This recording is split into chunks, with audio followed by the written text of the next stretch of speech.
Well, what's the crack, everybody? Welcome to another episode of Buckshot. How are you getting on? It's episode 199. Ooh, Jesus, we're getting there. We're getting there. Welcome on board to the brand new patrons. I'm trying to rack my brains. I did this perfect 5 minutes ago, and I realised I was recording with the wrong mic. And I think I'm after fucking up this new mic. So, we're having one of those days, lads. We're having one of those days. Welcome. We've a gang of new patrons this week. Welcome Donald, with 2 Marks, Jane, Stephen. Legends, one and all. Couple of you took out the year-long membership, which I think shaves off 2 months or something. Class. Part of the show. You got this last night, and you got the video. So this is today. It's going out to the general public at on the 3rd of September 2021. But all the patrons got it last night, ad-free. Them ads, if they give you a pay in your hoop, just become a patron. Also, if you want to see the video, you want to sit down on a Saturday morning with a big old dirty hangover, they're there for you. There's a rake of them. Just look it up. Look for the tag video. There's 70 odd videos and whatnot there, so have at it. Have at it, lads.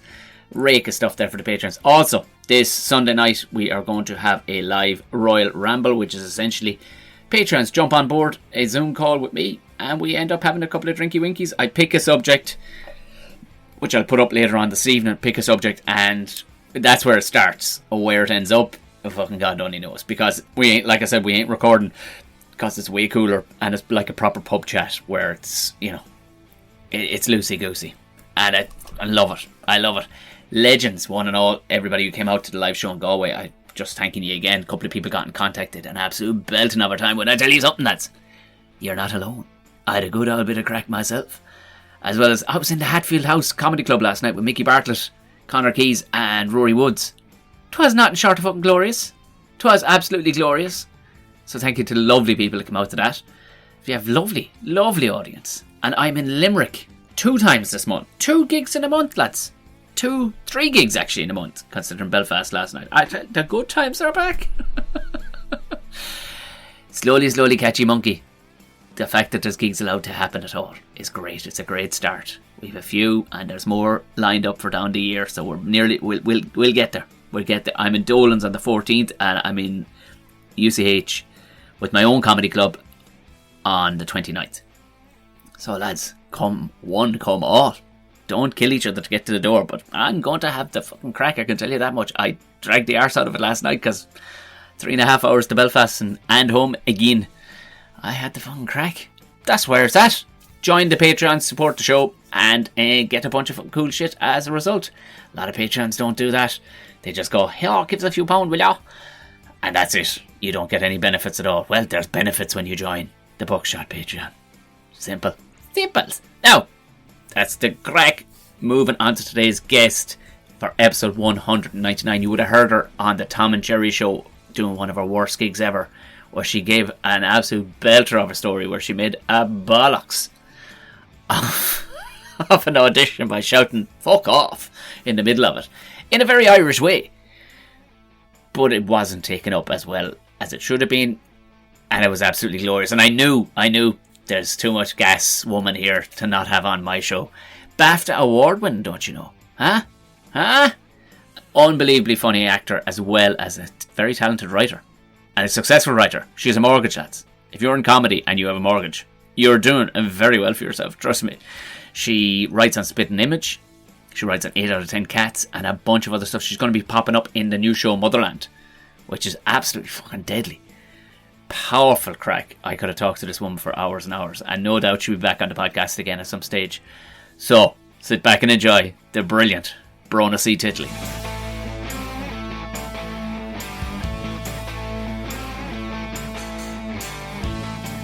Brona C Titley. Well, your name is class. Like class. You just like any name that has the word tit in it. Admit it. I won't lie. My wife had said the exact same thing. My name was Booby Mac Rack, you would be so up for that as well. Okay, that's actually my new wrestler name. That's what I'm going by from now on. I'd love to see you wrestle as Booby Mac Rack. It was sort of Because it does sort of like suggest that you would have big, huge, soft, inflatable type boobies, which actually would be a great thing to wrestle in because you'd never get hit. Now we're talking. Now we are talking. I mean, you've written on everything from, there's nothing you could be writing for wrestling these days, because essentially it's one of the most writer heavy things there is. You're not wrong. And you know what, Tom? If the money's right, I'll do it. Apparently it's mega. Apparently the money's mega. Okay, well, all of the wrestling promoters that are listening here to Booby McRack over here talking to Tom on his podcast, reach out to my people. She just threw that away. She just threw that away for free. That's just a taster. You know what I mean? That's just a taster. Well, hello. How are you? Lovely to see you again. Thank you very much. Has anything improved since you saw me last? Has the mullet gotten better? The mullet has gotten better. The handlebar mustache is still there. Actually, I have the same one. It's on my vagina. As you can see, my face is clear of hair, but I do have mustaches elsewhere. Well, you haven't seen my mustache on my vagina, so I'm just saying. This would be a very. That's where the mullet went. That's where the mullet went. That's where it went. That's where it went. Where is? I have. Yeah, go on. Sorry. Go on, yeah, you're the interviewer. Go on. Yeah. No. Conversationally. I was gonna say conversationally, just cash. We're just a pair of pals having a cash great time. Yeah. I was gonna tell you that I'm a fan of you, obviously, but I traditionally have not been a fan of mullets, right? But I did 18 months ago give birth for my aforementioned vagina to a little baby who's the most incredible person in the world. Did my aforementioned vagina? And do you know what she only went and did? Do you know what she only went and did? She only grew a fucking mullet. Yeah. This kid that I promised to love unconditionally, she has a baby mullet. And I can't look at her. I've lost all respect for her. Your child's a redneck in London. It might be the level of hipster that has never even a fucking redneck in London. Oh my God. You put her in little denim dungarees. You know how viruses mutate? Imagine if hipsters mutate so that actually their babies do come out with mullets and handlebar mustaches and little ponytails and gun licenses and stuff like that. Yeah, tight jeans. That was the whole thing. We went into lockdown or whatever, and our son, who's about to turn 2, so he was 6 months old, his hair had curled up into a little mullet. That's the way it grew, into a mullet. Oh. And my wife was in stitches going, he's got a mullet. I went, that's kind of cool. And we always joked about me, why not do something just ridiculous and grow a mullet? Oh, and then that's when we were like, well, we can't go out. Let's just, so she took out the shaver, shaved in the sides. No, I was modeling myself in my 6 months. For pure bants with your wife. But she dared me. She went, I bet you won't. I fucking will. But the excuse at the time was I was copying my child. And then it just stayed. And then apparently they've become popular now. I've threatened a few times to... I totally get it though. We did lockdown dares. What did you do? Well, I said to my wife, I bet you wouldn't have the guts to kill a man. And she was like, watch me. Awesome. And then she grew a mullet. Yeah. Yeah, and then so she killed 2 men and then she grew a mullet, and just you have to do whatever gets you through, It was a long time. It's completely understandable in all fairness, but yeah. I've not threatened, but I've said I'm going to cut it off. And podcast listeners it came together and went they stormed the Capitol. They stormed the Capitol and went, you are not cutting that off. And these are mostly women that are going, no, come on, we need to look at somebody ridiculous. You can't do this to us. Maybe, and I don't mean to be vulgar, but I also do. Maybe it's that thing where you have to think about something in order to not nut too soon. Do you think they're using your mullet for that? I would absolutely hope they are. I would hope they are. They're there's that, think about a car full of dead cats and Tom's mullet. That's it. And cricket. Yeah, exactly. And cricket. You know what? I really made myself laugh there. And if we get nothing else out of this podcast, then at least there's that. So where is Titley? What part of Ireland are you from? Because we didn't get into that, because you were on the Tom and Jerry show with us, obviously. For anybody who's wondering, go listen to Brona's unbelievable fuck off story. It's incredible on the Tom and Jerry show, but harrowing episode. It's not, there's no real chat. We just wind you up and let you off for half an hour. Where are you originally from? That's true. There was no fluffing. There was No, no there was foreplay. nothing. It was in dry. It was just get in there. It was in dry, but it lasted half an hour, which is, a good You're a pro. time. You're a pro. So I am from Dublin. My dad is from Cork, and his dad is from Cork. But then I believe his dad's dad was from, and this is going to disgust you, England, which is why I have come back to the mother country. But do you know this? I think that Titley, and I've looked it up, so I think it's true. Titley is a small village on the border between Wales and England. Now, I don't know if anyone lives there, because I've never in my life heard of anyone living it's there. On the cleavage, Titley, on the cleavage of Britain, of England. On the cleavage, yeah, that's right. So yeah, I definitely want to move there, because I want my post address to be like Brona C Titley. That's the dream. So if someone could send me a postcard to that, I'll get it one day. It's a cool name that it sticks out. Like, cause I ended up with like a name where my first name is my initials. They weren't banking on a lot from me, in all fairness. Like, they really weren't.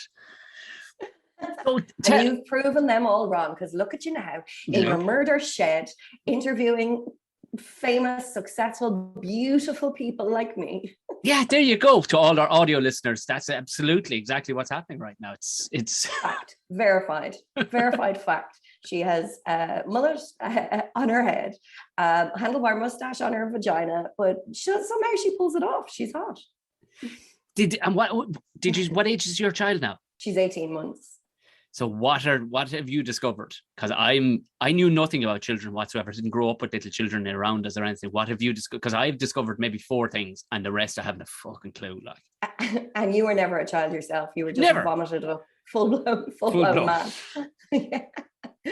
I have discovered that at this age, they sort of have the physicality of a baby, but the like kind of mental capacity of like Evel Knievel, or like a daredevil stunt artist. Basically they'll just sort of see any kind of high, jagged, riddled with broken glass kind of area, climb it, and then be just about to take off, assuming that they will fly when you sort of arrive and save them. So that's kind of terrifying. Yeah. I was given advice by a friend of mine. He's a paramedic, and he's about his day. A child maybe 5 years ago. He's just for the first 3 years, just to let you know, they'd be like a really fun person who's continuously trying to murder themselves. Continuously. It's just really nice. Like, you'll get on with them, but at the same time, they're trying to commit suicide continuously. Like, but it is also just like they are a tiny drunk person. That's what's so funny, is that like the way that they kind of like stagger around, babble, try to fight you, shit themselves, and then do like round after round of tequila. That's like, that's what it is. That's what they're like. You just have to kind of jump on board the party. So how are things in you're in London, aren't you? London. I don't know. Yes, London, I'm in London, and also I moved from one part of East London during lockdown to another part of East London. So I think I'm like, if you're moving into another house, you're really committing to the Londonness of the whole situation. Well, yeah, I'm here fucking yonks now. I'm here like over a decade. Yeah, yonks is the official amount of years. If you look at my passport, it says yonks. For many moons she has been gone. So yeah, I'm in London. I mean, it's a funny old time, isn't it? Because it's a funny old country, this place. The Brits are constantly at it again. But really at the moment, it's like, they're really sort of reaping what they've sown, and sort of, having to sleep in the bed that they shot on, as the phrase goes. Because like the supermarket shelves are emptying, the COVID numbers are rising, the cabinets are getting more and more ridiculous. And I don't know what it's going to be, if it's not going to be like full stage revolution. It's because that's what I want, because you would objectively tell me the truth, like, because as British people go, I know it's absolutely lovely here, but you because you poked the stick. We're so lucky. It's a great country. We did really well. We're doing really well on the world stage, and I'm here to tell you it's a fucking kip. No, I love it. Please don't send me home, Boris Johnson. I like your money. But that's because you tell the truth on Twitter. That's what I love. Like, you're just constantly slagging off Britain, basically. Not for the sake of it, but it is very, very funny. But I knew you'd give, because you've seen these things about the empty shelves and stuff. So Are they really? Yeah. Like, are they struggling to feed the 60 or 70 million people that live on? Do you know what? You just can't get quail eggs for love no money. You know, I was sort of down in the supermarket yesterday and I asked, "Where's the beetroot hummus?" And they were like, "All the beetroot farmers are dead." No, peasants. No, well, yeah, no, they're saying big shortages are coming. You know, so it's not objectively, it's not funny, but for our purposes, it is. And I'm just going to assume that no English people listen to your podcast, Tom, because of the big Irish head on you, and so therefore I can't say what I want. But like, I never consciously, like I said, I'm here like, I don't know, nearly 15 years. I never consciously decided to move here.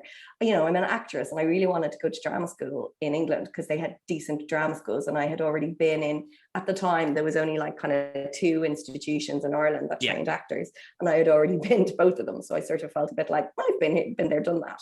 So I wanted to go over, so I went over to drama school, assuming that the second the course was finished I would be on the first Ryanair flight home to claim what is mine, which would be a 40-year gig in Fair City. For 40 years. What drama school did you go to? And so I was. Did you go to I Lambda? Went to Lambda. I knew you went to Lambda. Of course you did. Of course you did. Because you're putting that accent on for me. I guarantee you, around your Lambda people, you have a different voice. I mean, we worked really hard at that accent. Really I did many terms where they tried to beat the fucking Irish out of me. So I thought I was coming home, and then I was here about a week because I was always addicted to theatre growing up. I loved theatre. I used to see everything that went on in Dublin. But the thing is you could go to the theatre twice a week in Dublin, and you would be seeing everything that ever went on in Dublin. Like, there was sort of, because it's a smaller country. And I was sort of here a week when I kind of saw the scale of the industry, like the size of the industry, the scale of production, etc. And I was like, oh shit, I'm not going home. And then I had to like spend 5 years pretending to my mom that I'd be on the next flight. Oh, I've booked a jet. It's been moved weirdly. They've moved it again. But I'm definitely coming home on the next flight out of England. And then fucking, sorry for cursing a lot, but it's talking to Irish people. It does it to me. 15 years later type thing. And I don't know that I'll live in Ireland again long term, just because of the type of work that I do. I'm a mad owl hooer for jumping about on different shows.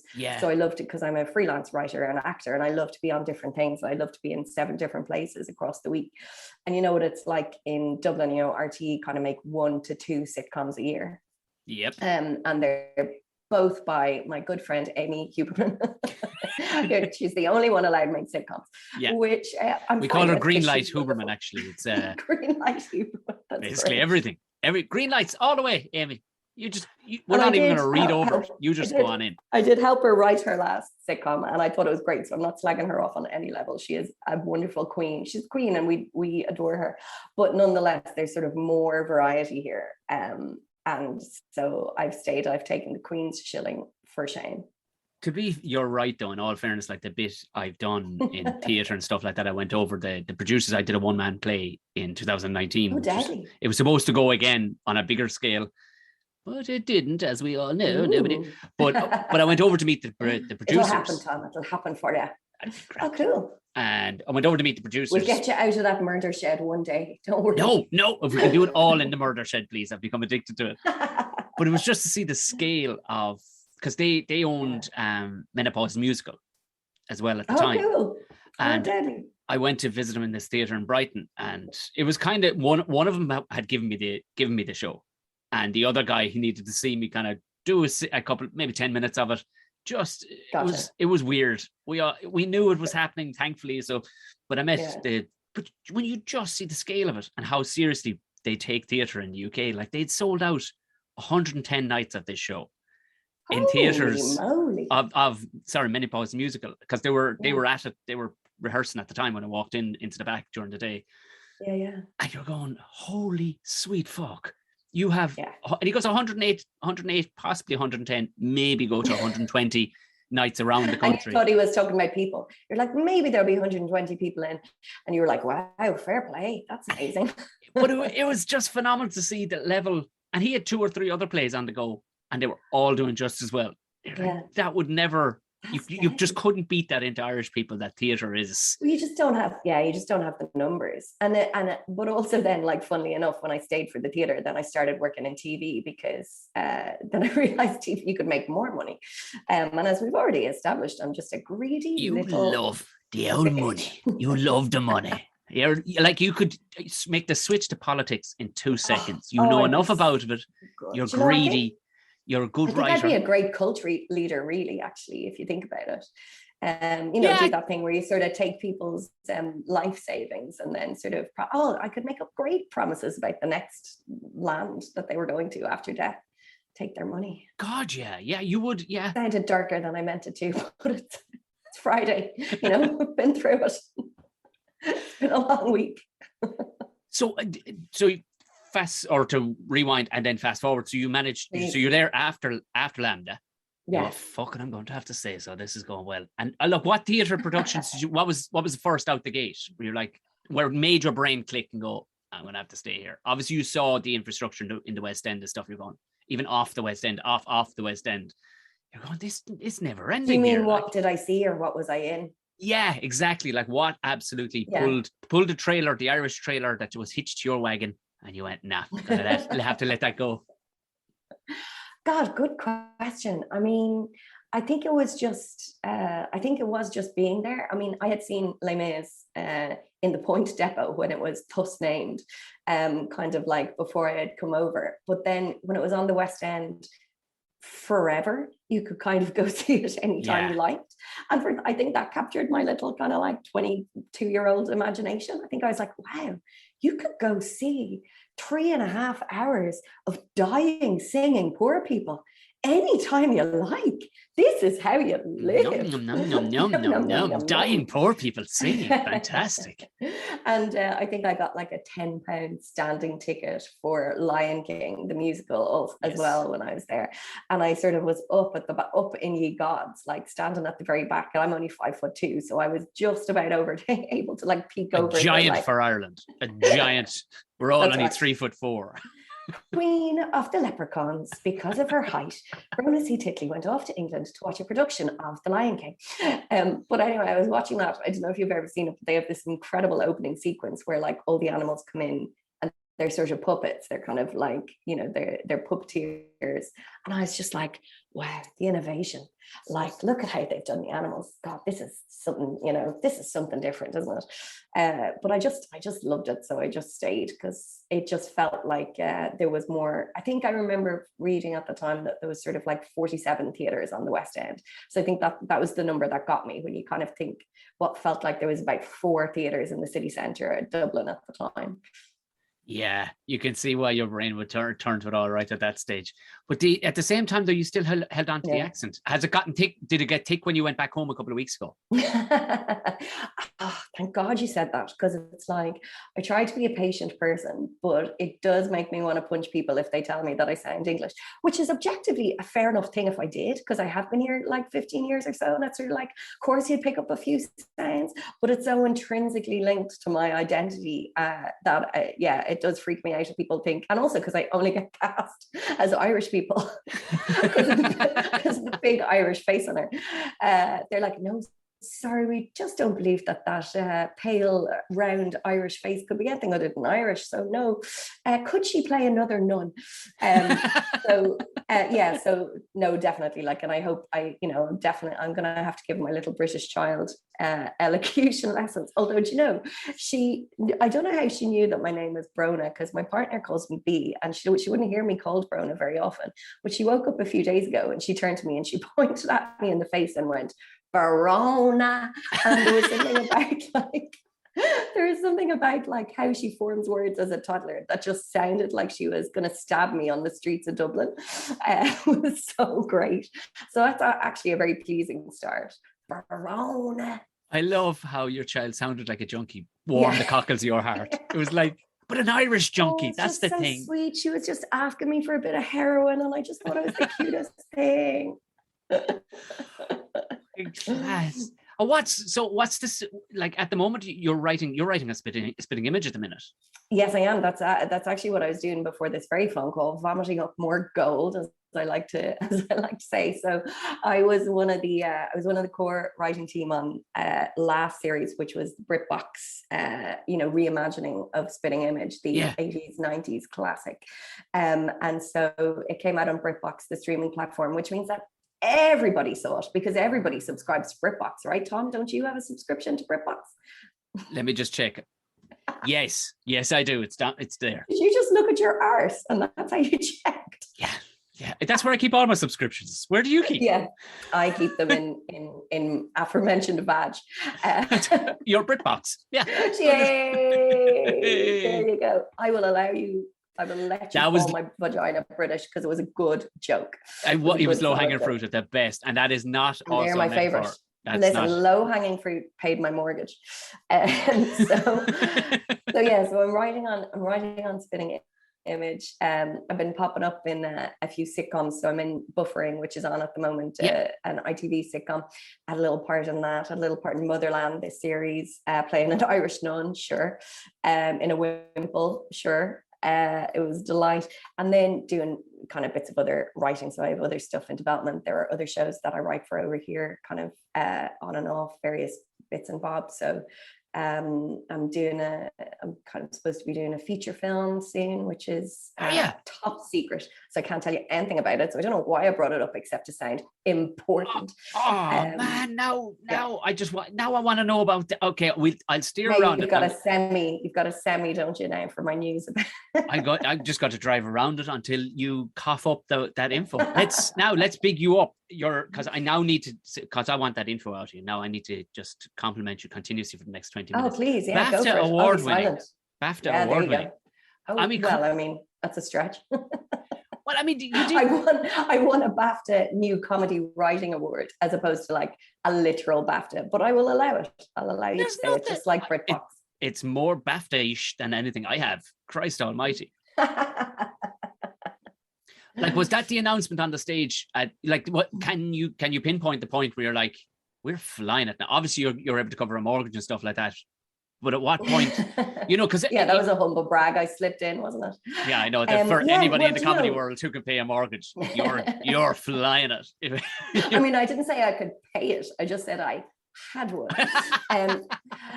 Do you know, the BAFTA Writing Award, I do have to credit for being a really good launching pad because, I mean, I don't know if you want the whole history here, like of my life, but like what had sort of happened was that when I left LAMDA, I was working as an actor, which I really loved, and a jobbing actor in doing theatre and short films and all that sort of thing. But also I'd written comedy before I left, when I was in Trinity, and before I left Dublin, before I went to LAMDA, I'd done a show in Edinburgh with Aisling B, who you may know from literally everywhere. And so it was something that I loved doing. And so after a couple of years of, well, not even that long, I think a year of being out of LAMDA, I was like, okay, if I want to play the type of roles that I want to play, I might need to write them for myself because nobody else is going to hand me that. And so Aisling came over to LAMDA after me, actually, and then she graduated the year after I did. So when she graduated, the two of us started writing together again. We started doing bits and bobs for like sort of teaching ourselves how to write for screen. I remember we got a script commission early doors from the BBC, and I remember talking to her on the phone, and the two of us being like, oh my God, we are not going to be able to walk down the street from tomorrow because the BBC have commissioned one script from us. And then basically what followed was like a washing machine of development where we kind of worked out that we'd been paid like, I don't know, on average £2 a day for the amount of work that we had put into this script for like 3 years. And eventually, of course, the BBC didn't make it because I think Moon Boy came along and they were like, no, sorry, there is one Irish thing on the TV, so not for us. So then Aisling kind of started stand-up and I started, we are up to our gicker with Irish. Gicker, is that an Irish word? And so Aisling started stand-up and I started writing for TV separately. I mean, we still work together and are best friends and all that stuff, but we kind of went different paths. And then BAFTA Rockcliffe happened quite shortly after that, which was where I won an award for a script that I had co-written with another writer called Tony Cook. And then that was deadly because actually it was sponsored by Bafta and Rockcliffe, who are two separate institutions. And they sent me to like the Edinburgh TV Festival, the New York TV Festival as a winner, but also because I was like an absolute bullshitter because it's runs through my veins. Mm-hmm. I just used that as an excuse to meet everybody in the industry. So I would literally send emails to people who made comedy on TV going, hello, do you know about me? Me, Brona. I just won the Bafta Rockcliffe. Would you like to meet me? Would you? And in fairness to like lots of producers, they were like, yeah, go on then. We always need comedy writers. And so I kind of used it as a launching pad to meet loads of people in the industry. And then I started to get jobs. And the thing about TV is that like, once you get a job, it's easier to get a job. Sort of catch 22, like in order to work in television, you need to work in television. So that was dead. It was really helpful to get that. And another thing, like you mentioned Twitter earlier, I was using Twitter. I've been using Twitter for 10 years. I'm not saying I use it perfectly, but it's another place where actually you can remind producers that you're out there. And one of my first TV writing credits was from a brilliant producer called Chris Curley. He saw that I'd won the Bafta Rockcliffe. I'd been tweeting about it. He sent me a message going, look, I'm about to do this new sketch show for ITV called Off Their Rockers, which was a prank show where OAPs played pranks on members of the public. It was brilliant. And he was like, do you want to submit some ideas? So I sent him a package for free that I had just written of ideas. He liked them, and then he hired me as a writer, and then I worked on that show for 3 series. So I had 3 TV credits, which then when someone else goes, oh, who's around at the moment, who should we put on this team, you can go, oh look, I'm a TV writer, I just did TV writing, and then they can kind of take you from that. So I was really lucky at how the chips fell, but then I was also being an absolute hooer, getting myself into the right position for it. Yeah, because you'll hear people say things like that, like oh well, I just was lucky. I just was lucky when it happened. No, like that you are. I know I don't want to sound all fucking Tony Robbins there, but you make your own luck too. When you use it, like the phrase, I hoored me way into it and I don't give a bollocks who found that. You know what I mean? But you have to use your elbows in that business, don't you? Because in 2 seconds you'll be dropped like a hot snot as well. Like. Yeah, absolutely. And I'm sure that will happen because, and you kind of have ups and downs where you're the hot ticket of the moment. And then other times where it's sort of like they're looking for anyone but Brona C Titley, I'm sure. But using the Bafta vibe then, do you reckon something like that would work? Because Irish people are so begrudging in a way. Like the Brits have no problem when it comes to a label or a title or a tag. They fucking love it, don't they? They're like, what's Bafta? Like you could have 50 Baftas in Ireland and they go, Era? Yeah. No. Like I can tell you right now that if I had tried the approach that I tried over here in Ireland, I would have been blackballed from Malin-head to Mizzen-head because basically, because I did do the thing of like, I think that they were sort of confused by my Irish confidence, or like, what was essentially, I guess, naivety. But were you Conor McGregor? Is that what you're telling me? You Conor McGregor the situation. I am Conor McGregor. That's my other. You're his writer. Alter ego. That's what nobody. I'm his writer. Yeah. Can you imagine? I look good. I dress good. And I punch good. That was me. I wrote that for him. No, but like, so they were kind of. I don't think many people had sort of like messaged them and been like, "You must meet me." I'm a Bafta Rockcliffe winner. You must meet me. And I think because I was sort of like chatty and cheerful and Irish, then that sort of like got me through the door. And then, luckily I had scripts to back it up with. But I think if I had like phoned people up in Ireland and been like, you must meet me, they would be like, holy Jesus God, the brass neck on her. Would you, can you believe it? She thinks she's great. She's very confident, isn't she? Oh, etc. So I think I had to get a few credits over here, and then luckily I have worked in Ireland, and I absolutely love it because you immediately snap back into where you learned your humor in the first place. Yes. The quick way that people, you can make a joke, you can kind of step on the bus and make a joke immediately and the bus driver will yes and you. Whereas here, Londoners are very funny and they're very friendly, but you have to do the groundwork. You have to do 4 sentences of explaining who you are and what your joke is before they will join in. Whereas I think with Irish people, there's a shorthand that you can kind of snap into straight away, which I just love.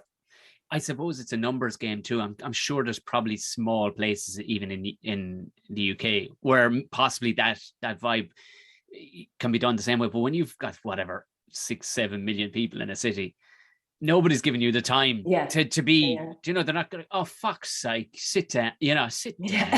You know, as you said, like you go onto the bus and go, well, what's the fucking crack? Yeah. You can go from there. And it's that was what I want. When I talk to people who are funny for a living. Yeah. Where did that was, because there are plenty of Irish people and plenty of not funny Irish people. Like, was it a gas household? Like, or where did do you know what I mean? Where did the funny fucker in you? Where was that born? That's funny because it's one of those questions where, like, in order to answer it, you have to accept the compliment that you're hilarious, and then answer like, the reason why I'm so hilarious. I know, but that's the Irish person in you too. You can't take a fucking compliment. Okay, don't take it. But you're approving. Whether it's not even a matter of opinion anymore. It's a proven thing that you're funny. It's literally my job, and I can write jokes. That's something Yeah. No, it's fair enough. It's fact. It's fair enough. Yeah. I mean, the thing is I come from a family of 7, so 5 kids and my parents. So that is already, and I'm number 4. So by the time I came along, they're like, I'm the 6th person entering that house. Yeah. So there's just already a lot going on. Now, I don't remember anyone in my family finding me particularly funny or liking me very much for most of my childhood. I think they found me just very loud and annoying. But I do remember the moment of when you feel like you're coming into your power. I remember, like, Sarah Silverman talks about this in her autobiography, and she was like 4, and she walked into the sitting room and then just said something like, "Oh, kiss my ass," or like "fuck you" to her grandma or something, and everyone laughed. And she was like, "Ooh, what is this buzz?" Yeah. But I remember having a similar moment in drama class. I loved drama. I begged my parents to send me to drama class because we didn't have one in my school, and it was that sort of like Simpsons episode where they're like, "Can we go to Mount Splashmore? Can we go to Mount Splashmore?" I think I did that to my parents for like about 4 years. Can I go to drama? Can I go to drama? Can I go to drama? So my parents very kindly, like, paid for me to go to the Gaiety School of Acting, which is in the centre of town. I went there every Saturday. And I remember being about 12 or so and just making a joke, and the whole class, including the teacher, just kind of creasing, and like something in me, like, it's like an origin story. Something in me just buzzed. And I was like, oh, what is this? I love this. And so I think then I actively tried to make jokes, and I actively tried to make people laugh and stuff. That's class, because I've talked with like proper actors, theatre actors and stuff, because I do a panto in Limerick every year for the University Concert Hall. And these are all actors who all went to Lambda and whatnot and everything else. And it's nearly gets drilled. What I've found, unfortunately, with talking with, it was a good friend of mine, she goes, well, the kind of girls shouldn't be. I was like, who the fuck told you that? That's way funnier coming out of it, especially like the prince, like, and she like heard the way she described it was almost drummed out of her in college that no, acting is acting. Yeah, no, don't be stepping outside your fucking. Oh, it could have been her experience, but it was just speaking with her about it. I found it odd. Well, no, it is interesting, and I think that is some people's experience. I mean, it was never my experience, so like I never internalized that. Nobody ever turned around to me and said, "Women aren't funny. Girls aren't funny. Girls can't do comedy." It was so inherently what I was and what I did. And excuse me.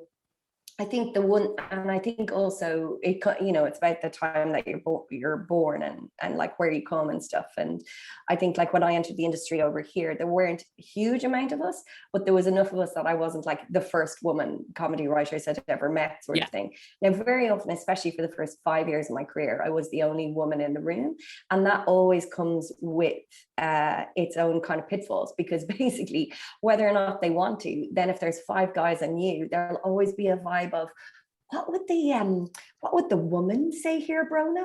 Like, how would a woman feel about this? And it's very boring that you have to be a writer in the room and the spokeswoman for all women. Because they'll pitch a joke and then you're like, well, hang on, I just have to quickly email all women and find out if we can do that. The head council of women. I must bring this to them. Just But then I have to say that, like, you know, the gates opened and it opened pretty fast. And like, essentially now there's so many women, the female writers and female identifying writers. And also like some of the best work in the past kind of 5-10 years in comedy has been from people like, I don't know, Amy Poehler and Chelsea Peretti, and like just, you know, incredible. So for me, it's not really a conversation anymore. Yeah.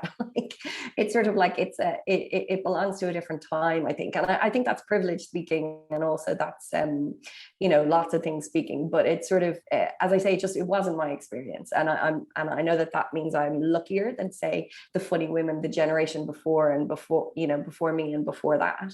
But also I think, you know, in order to kind of like gallop ahead, we do need to just go, okay, that happened. People didn't get opportunities.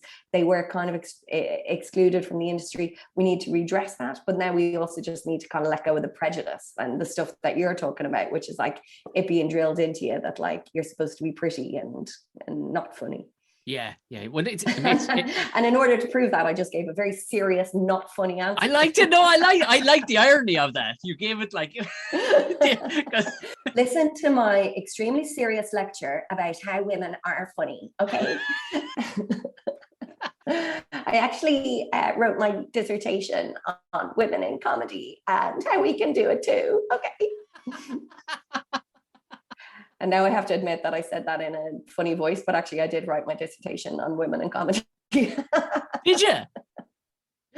I did, yeah. But I mean, I could never understand it. That's why it flabbergasts me when I met her, when she said that to me that time. I was like, what? Yeah. That doesn't make. It's the funniest people I knew. Well, one is my mother, anyway. You know what I mean? Yeah. It just didn't. But I said the perfect balance. You need everybody involved in a writer's room. You really need everybody's, you know. Yeah. And in answer to your original question, now we've gone on 5 oxbow lakes around now, which is like, I would be doing a discredit to my siblings to not mention that they were funny and that my parents are both very creative, kind of intelligent, funny people. And, you know, I don't know if you have siblings, but like nobody makes me laugh like my brothers and sisters do. Yeah. And like nothing is ever as funny as the stuff that they say and the jokes that you fall into and stuff. So I definitely think that there was a training ground in that respect. And also just being heard in 7 people, you know, you need to come in with it quick. And I think that's why my brain does work fast, which is actually very helpful in a writer's room, because, you know, the showrunner will usually go, we need a punchline for this. And they're not going to wait 10 minutes for you to kind of write out the perfectly worded answer. You need to just sort of vomit it out. And I've always been very good at vomiting out crap. But that's the beauty. Yeah, that's the beauty of it. And my wife, I suppose her brothers were away an awful lot. They were a couple of years older than her. So it took her a while to get used to my crowd, because everybody's trying to outdo each other. Okay. If you know what I mean. Like there definitely is a one-upmanship. Yes. Which is healthy, because it's like, well, we keep this comedy edge competitive. That was funny. I'll give you a fucking that. But wait to hear this, you know, and it was takes Jesus. I mean, that takes a slap in the head, and it's, you can see why for British people it can be a bit. Oh, hello. Yes. Slow down a bit, please, for me. Wow, this is, you know. Yeah, absolutely.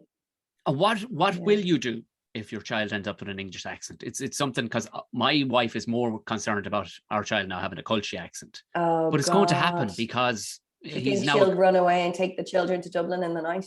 Yeah, I think that's a strong possibility of it. Hey, there's a couple of suitcases packed behind you there. Was that? Yeah. Oh, she's gone. She's already gone, isn't she? White-shaped hole in the door. I mean, I think what I will do is just swap her for preferably one of your children. I mean, you have one a similar age. I'll take him. Grant. Well, the mullet is gone even now. So, I mean, the mullet got chopped off. So he's relatively normal now. You know what I mean? So, but is there, I know you're entrenched in the UK and whatnot, and you were figuring in the long term. Yeah. Could you ever find yourself, you know, doing what those expats do and move to the west of Ireland and buy a lovely cottage? You know, I mean, the thing is like this, like I've taken you through my origin story where I was like, this is where the industry is, this is where the work is, this is where I need to stay. But then obviously 2020 happened and everything went on Zoom. And actually, like, you know, I worked on Spinning Image for 6 months last year and I didn't meet a single human being. You know, I didn't know what their lives I loved that notion that it was just all puppets talking to you. It was just puppets in the writer's room. Yeah. So it was just me and puppets. And so I would be like, Putin, what about a sketch for you about how you love poisoning people? And Putin would be like, oh, no, I don't like. It was just me and a load of puppets. No, exactly. So it was just, and so I could have been anywhere. Like I could have been in a glorious cottage in the west of Ireland, which I absolutely love. So that really did change things. And as I say, like, we've bought a house now, and like my child will, I assume, go to some dirty British school at some point. So obviously when you put down roots, it makes it harder. But because of how you can kind of work from anywhere, and then also I suppose the longer you're in the industry, the more you figure out what it is that you want to do and how to do that. And so you're no longer taking all of the jobs, and that like your career isn't the total kick, bollock and scramble that it is at the start. You can kind of pick and choose a little bit more. So now I think never say never. Like when I was home, I'm from Glasnevin, Griffith Avenue, and so Clontarf is by the sea. I absolutely love the sea, and that's just down the road. So I was like checking out the houses in Clontarf, being like, should we just be here? Especially as sort of like Britain has shot itself in the foot with Brexit, and like, there's no food making it to the supermarkets. So you're sort of like, well, do you know where there is a, constant resource of food? By the sea, even though I don't like fish. I hate fish. Shit. Yeah. I'm so glad we moved to Ireland. Fuck, I forgot I've been vegetarian for 19 years. Is your wife British? Burger bites. Yes, she is, but she is from the countryside. So she is from the Lake District, which is up in the north of England. Oh, that's nice. Absolutely gorgeous. Yeah, yes, that's nice. Stunning. Yeah. And she's always wanted to move out of London, but it's quite funny because like constantly for years she's talked about wanting to move outside London to like a small town somewhere, and then Brexit happened, and like obviously a lot of people in London didn't voted against it, but a lot of people in small towns didn't. And so I was able to go like she's mixed race, so I was able to gaslight her and be like, oh look, everyone else is really racist, you'd get burnt out of there if you move to a village. Oh, I guess we'll just have to stay in London, babe. Sorry, else you'll get killed in a race crime. Sorry. So it's really suited my purpose of getting to stay near the West End. And I'm Irish and everything. They definitely do away with me. I mean, we are screwed. We're screwed. Also, have you noticed we're both women and we're married to each other? That might also be a problem. But I mean, of course, it's not true that anywhere outside London is racist and homophobic and biphobic and all the rest of it. But I will lie to her if it means I get what I want. Yeah. And that pretty much sums up our marriage anyway. Yeah, it sums up pretty much every marriage. Because it's funny. I remember doing when Brexit was coming on. It was being voted for or whatever, and it got passed. And I was doing stand-up one night in Dublin, and this particular club was just synonymous with tourists. Almost nobody from Dublin will ever be in there. Oh yeah, and I know the one. This Enna from Hull. Hull. It's like, I'm pretty sure you mean Hull. There's a H there. You don't have to just Hull. And this woman who's the mother of the soon-to-be bride, she just had the squarest shaped human I've ever seen. Like she looked like somebody brilliant. just like do you remember the honey monster? Do you remember? It's just yeah. And she comes over, she goes, brass and drinks up here. I mean, don't get me wrong, I do like a good drink. And just out of nowhere, she went, I voted for Brexit, I had my reasons. I went, what? Racism? Yeah. Like, what? Like, that's, as I said, I goes, well, I hope you like your time here at the moment, because you might have to come harder. That might be the fucking end of it. But it was it kind of gives you. That's so funny. It opened my mind to the notion that, you people exist. Because you think aliens came down and voted for it, but it wasn't. It was 56% are like from all had me reasons. Yeah, I met someone on the tube once who told me he voted for it because he didn't want anyone telling him what to do. And when I dug a little bit deeper, it was something about the regulation around plugs, like around electric sockets, that there was an EU regulation around that he didn't want. But it's funny, like when I was talking about going to drama school and how like I had to stay in England because of the magnificent industry that was here. My first job out of drama school was doing a play, and the play was in Hull. So I was like, my career is going to take me to London, Paris, Amsterdam, LA, New York. Oh, Hull for 3 months, is it? Oh, cool. But it was such lovely people. But it was like my whole life as an Irish person here, obviously people do your accent back to you. And you're like, well, that's a microaggression. And it stopped being funny after 15 years. But like my time in Hull, they'd be like, Brona, do you want to come over for a Sunday roast? I'd be like, I'm sorry, could you just say that again? Oh, what? I said, Brona, do you want to come over for a Sunday roast? I'd be like, no, but I would like you to say it a third time just for the crack. So it was actually a great place in some ways, and also hell on earth in others. But we could, you know what, we could make a fortune if we just rewrote books phonetically in a Hull accent. Any book. Pick the Bible, pick any book, just write it phonetically in a Hull accent. Bruna. Like, to be able to do, how do you even write that down? B-R, I don't even know. But yeah, B-R. But anytime I hear somebody with that accent, it's what other people hear when they hear an Irish accent for the first time. They're like, oh my God, you're real. I do the same thing. I'm like, it's Emmerdale. It's fucking Emmerdale. You ditched Aisling B. and basically went on and became a successful writer. Yeah, I mean, dead weight, as you could tell, dead weight, absolutely no. She went on to do nothing at all, of course. Nothing, haven't heard of her since, haven't seen her since. No, well, I mean, it wasn't so much spinning ways, it was just that project came to an end, and we both kind of had these other things that we did, which was that she did stand-up and I did TV writing. But I mean, to this day, we work together. And actually, I work, Aisling, somebody who gave me a lot of chances in the industry in terms of like when she became team captain on 8 out of 10 Cats, she brought me on as her head writer. Class. You know, so I kind of like ran her room and wrote for her for all of the series. And I can't remember if I'd been a head writer before, but I think probably not. But also, that was like going to joke gym, because basically, like with a show like that, 8 out of 10 Cats, for example, like it's a panel show. They record 2 in a row, just because Jimmy Carr doesn't like working that much. He wants to just get it done.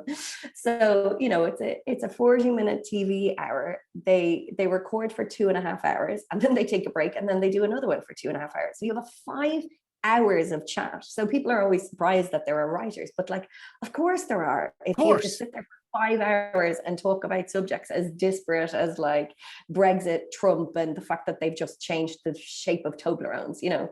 And the way it works as well is that like you get subjects early in the week on the Monday, and by the time the record comes along on the Thursday, 3 of them have gone and they've been replaced with 3 other subjects. And so, you know, when I started on 8 to 10 Cats, I think the most I had done was sort of like maybe write 2 pages of jokes in a day, when I had done stuff like writing gags for the Bafta TV awards and stuff like that. I've been so proud of myself that I've written 2 pages of jokes. And like on 8 out of 10 Cats, I would write 10 pages of jokes a day, you know, all week. So like you'd have written 50 pages. Well, no, that's not true. Like it would be the same 10 pages that you would be kind of like editing and coming back to. But like it just was like going to the gym for your brain, because you would just suddenly you would just have to find the topic and get to the funny, and find the topic and come at it from another way, and then find the topic and then go off topic. And like, so it was just so, when I came back to writing narrative, like after that, when I went back into like rooms for sitcoms and, sitcom pitches and stuff, it just was so brilliant, because you suddenly had this ability to just gag up every sentence if you needed. Everything must have been as tight as a drum after that then. Exactly. You know what I mean? No wasted words whatsoever. Yeah. It's all I can describe it as like going to joke gym. It was like, you know, your joke, Aisling used to call it joke fit. She'd be like, oh yeah, you go off and do that other job now, you're joke fit. Joke fit, yes, perfect description for yeah. And during the filming then, so they're filming with them all on board, and I've kind of been involved in much smaller versions, and it was much more lethargic than that. But physically, like you're penning the jokes, you have your subjects and whatever, and how are you getting them to Aisling on the day? Was they across? All of the writing is done kind of before that. And say someone, you know, Aisling's not the only person that I've written for on panel shows, but people will have a totally different approach to how they do it. But like, Aisling always wanted things to be her ideas, and then you would help her shape them into a punchline. Okay. I mean, she did so much of her own writing, and obviously, and some people do, some people don't. But essentially, it would have kind of been done in the week before, and then they'll kind of go out and perform it. And then while it's recorded, the writers are doing something extremely crucial, which is sitting in the green room, getting drunk and bitching about everybody. Yeah. Fantastic. Had you ever considered stand-up yourself? You wanted to get to, wasn't it? Yeah, of course. Yeah. It's not something I ever considered really, because it's just not for me. Like, yeah, I don't like mining for my own life. I don't like working nights. I don't like being on stage and not playing a character. I don't like talking about current affairs. Like, it just, everything went against what I liked, which was sort of like playing with other people in a rehearsal room, like making up silly, whimsical characters, like all that kind of thing. So, I mean, I have done it in the sense that I've like emceed gigs, or I've like, you know, done charity gigs, or I've like had to give this speech at everyone's wedding. But it's, yeah, it was a totally, it's funny to work in comedy actually and be someone who never wanted to be a stand-up, because I just get asked that question a lot, and essentially what I have to answer is by shitting on your job, by being like, I didn't want to work nights, I didn't want to travel up and down the country, you know, I didn't want to learn to drive, I didn't want to stay in Holiday Inns. So yeah, it's just because I like to be in my pajamas at 9 o'clock watching David Attenborough. That's actually refreshing, because the amount of people that are in comedy who don't realize that they hate 90% of comedy, and you're kind of like, but you know what you can do? Fuck, like, stop bitching about it. But you knew up from the outset, you're like, let me just see, is there anything? No. Yeah. There's a bit about being funny, which I like, but I can do that somewhere else. I think also the genesis of my career was sort of like actress first, then writer to help the actress, then realizing that the medium of both of those things that I was better at was comedy. And so it would, I mean, and for some people, then they would maybe go on to do comedy, or they would have started with that. But for me, it was sort of like, oh no, I'm an actor and a writer, but actually I have funny bones. So that's probably the area in which I'll stay. Given your profession too, because when it's like, if you had a bricklayer or a carpenter in the family, you'd always at some stage you'd always be annoying him to do a job for you. Like, given your trade, do you have family members going, listen, I have a fucking speech coming up here from do you? All the time. And best men speech, they'll send me an email from someone I haven't seen in like 10 years and be like, I have to give a best man speech. Would you have a look at it or send it? And it's so funny because I don't mind, because I know that I call my friends who are doctors and be like, listen, I've got this little mole that doesn't seem to be going away. And is it normal that there's a bump in my head that looks just like, you know, it looks like, so I actually think, you have to give a little bit of your profession away for free if you do that to other people. So in order to get my free medical advice, I'll occasionally gag up friends' best man speeches. Yeah, I love it, because where I you know, your phone knows you like somebody, like even if you, of course. No, on Twitter or social media, I don't know what, because there's I follow hundreds and hundreds of people, and I don't think you're tweeting literally every fucking minute. But every time I go on Twitter, I'm occasionally writing in writers' rooms and raising my it's got only occasion. I will write for you, but through the medium of social media, you can extract it how you want, you know. But every time I go on, it's like Brona has it, and every time it's like, I enjoyed that tweet now. Yeah, I enjoyed that tweet now. I like that. Now. I like that compliment. Thank you. That's like when you said I hadn't lost my accent now. That'll be when I go in bed tonight. I'll be thinking, haven't lost my accent, and Tom thinks I'm great on Twitter. What a world. What else do you need like? What a time to be alive. Because honey, do you want to make love? Because I'm already halfway there. But have you ever gotten in trouble? Because in fairness, some of your stuff, like, I love it when there's a bit of Brona's in a bit of an out fiery mood. I'm like, oh, fucking lovely now. That's great now. Because I'm a cantankerous old prick at the best times anyway. But I'm like, oh, that's nice. That's not only funny, but there's a bit of bite to that now. I like that. Yeah, I've gotten in trouble. So there was one sketch. I've talked about this before with Alison Spittle, but I'm not sure if she ever put out the podcast where we talked about it. There was one sketch that I wrote for the Tracy Ullman show. I was writing on the Tracy Ullman show for the BBC, and I was the only Irish person in that writer's room, and I wanted a bit of Irish representation on all the sketches that we were writing. So I pitched this idea that it was around 2016, 2017, so it was early Brexit, before we knew the hellscape that was going to come.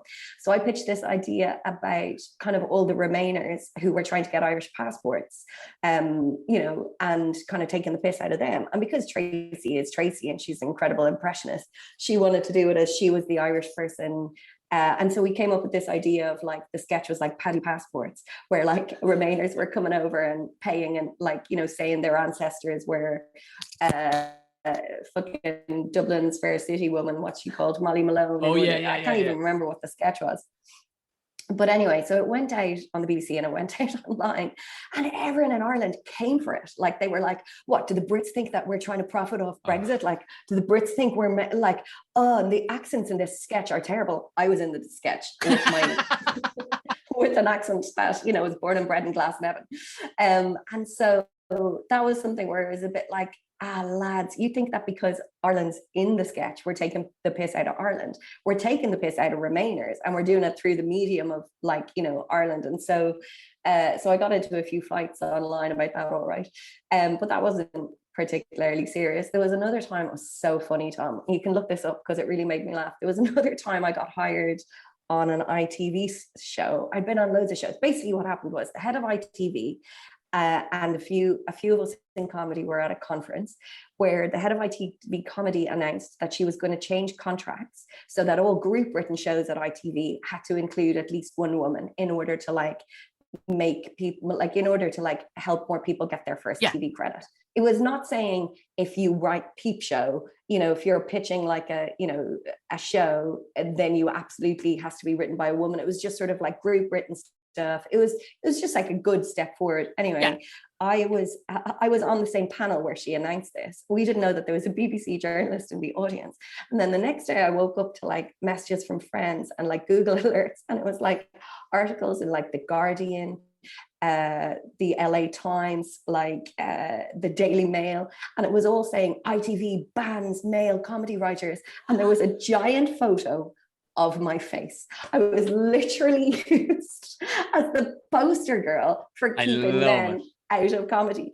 And it was so funny because, like, literally, you know, the headline was clickbait. It wasn't, her changes to contracts wasn't doing anything like it. I was nothing to do with any of it, except that I wrote on ITV shows and was there. So someone found this hideous picture of me as well, like a really bad one of me accepting an award at the New York TV Festival. I just sort of look like I'm absolutely off my head.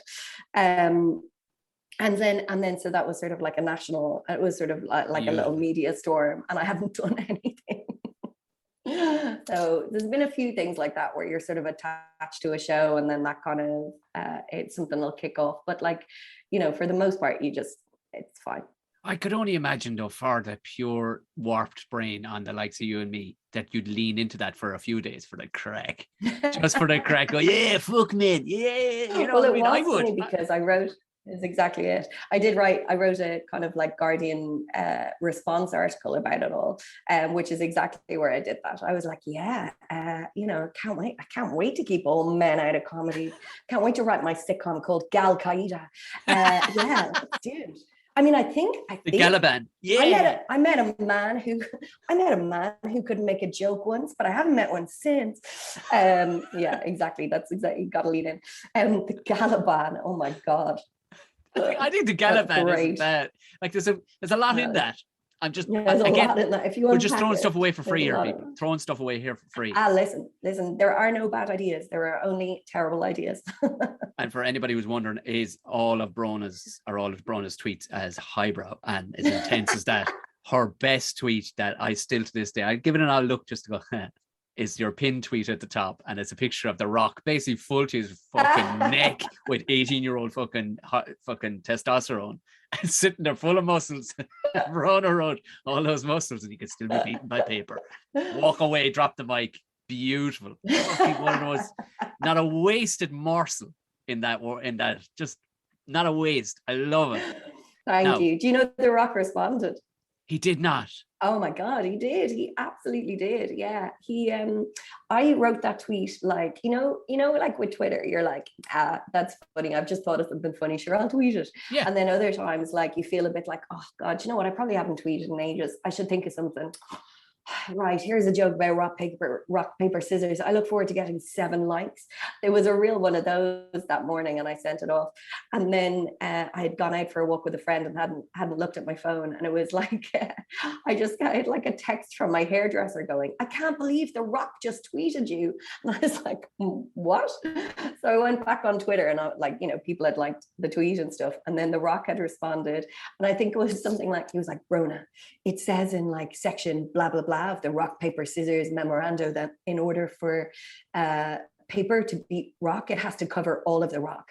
I am too big for paper, ergo I cannot be beaten. And I was like, sorry, did the Rock just say Brona? What? I didn't know the Rock knew the word Brona. It was pretty good. It was a good day. Fair play that he, rather than just a simple retweet, he actually replied and exactly. actually, came up with the rules. Yeah. Brilliant. Very, yeah. It was a cool. good gag as well. Like his was a good gag. Yeah. Imagine somebody that muscular wouldn't be bothered with gag, but fair. That it's still to this day, go have a look at it. It'll just because the picture's perfect. He's all sweaty and there's muscles on top of muscles. He looks like one of those Belgian cows or something. He's ridiculous, but it was. So before we go, what's next from Brona? So you're. No, let's stay here. I know. Oh my God, my wife is the second I told her that you're in Motherland. She's like, fucking what? Because it's a fucking brilliant show, isn't it? Oh, it's great. Yeah, I mean, my part is absolutely blink and you miss it, but I will never pretend that. I'll tell everyone I'm the lead.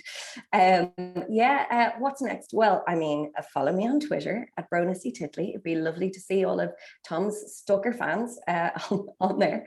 As I mentioned earlier, I'm in Buffering season 1, ep 4, Motherland season 3, ep 2. I'm writing on the second series of Spitting Image, which starts in September. I'm not sure if the date has been announced yet. And then any number of TV shows that as soon as I can talk about them, I'll tweet about them. But yeah, I tell you what, if you're watching something on the television and it's funny, just assume I wrote it. There you go. Yeah, I was literally just thinking, I'd say, I know then that you have one up on whoever's beside you on the sofa because you're like, I kind of half know. Yeah. I kind of half know the one. Even if it's Faulty Towers from 30 years ago, just assume it was me. Just assume. I still didn't get out of you. I was a small child. I still didn't get out of you anything about the feature film, but you know what? That can be the follow-up podcast when the feature film that you possibly. I already regret saying it. Yeah, I mean, exactly. it's a broad enough. It's broad enough that we're going. It's broad enough. They can't say you said a feature film. We're suing you for everything you've got. We use the word feature in our title. Oh, maybe that's a clue. This is like QAnon now to find out exactly what Brona's on about. Brona's new feature film. Yeah. I mean, it also may never happen because that's how the industry works. But sure, listen, I'll dine out on it while I can. Well, now before we sign off, the Brontent / Brontent. I couldn't. Brontent. The Brontent coming out. I missed it. I love it, Tom Tent. No, mine sounds like a child's tent that you pop up or just some tent. It just sounds... Why is it just funny to change words? Like when you said the Galaban, I was like, nah, gag of the day. Yeah, childish, because we're children. That's when we get paid to be grown we never children.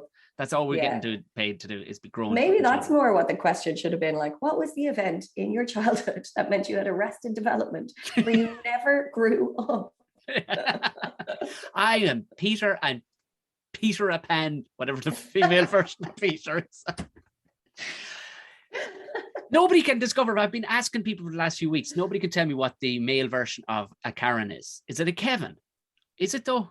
Because people said because K. I don't know. I think a Simon would be close to a Karen. I think it's a John. John. Yeah, be John and Karen, wouldn't it? Calling the police. I fucking would too, wouldn't it? You know, they go on holiday. You know, they're from Hull and they go on holiday to place like on holiday. Marbella when we have a few pounds, you know, from the ponies. All I'm trying to do now is impress you. I'm going, put me in your next show. No, love just to trying go to Marbella. Be all right, wouldn't it? No, you're there, Tom, you're cast. Oh, wouldn't you love to go anywhere right now? Anywhere. Yeah. I was in Galway last weekend. I'd go to your murder shed. It's open, but so sorry. Oh, you do have an Irish passport. As your wife. Jesus Christ, did you think for a second I didn't have an Irish passport? No, when you said you didn't have a driver's license and then just one document over in my brain. Just Yeah. That's fine. now, are the rest of your family British? That's the only thing. Well, yes, Sue, my wife is British. For my sins. Sorry, thank you. she can't come for in the your murder troubles. shed. I'm sorry. And yeah, hopefully my baby will have both passports when the admin catches up. Well, Brona C Titley, this has been absolutely gorgeous. Thank you very much. I had a terrible time. Thank you. And my thanks again to Brona. Legend. How good is that story?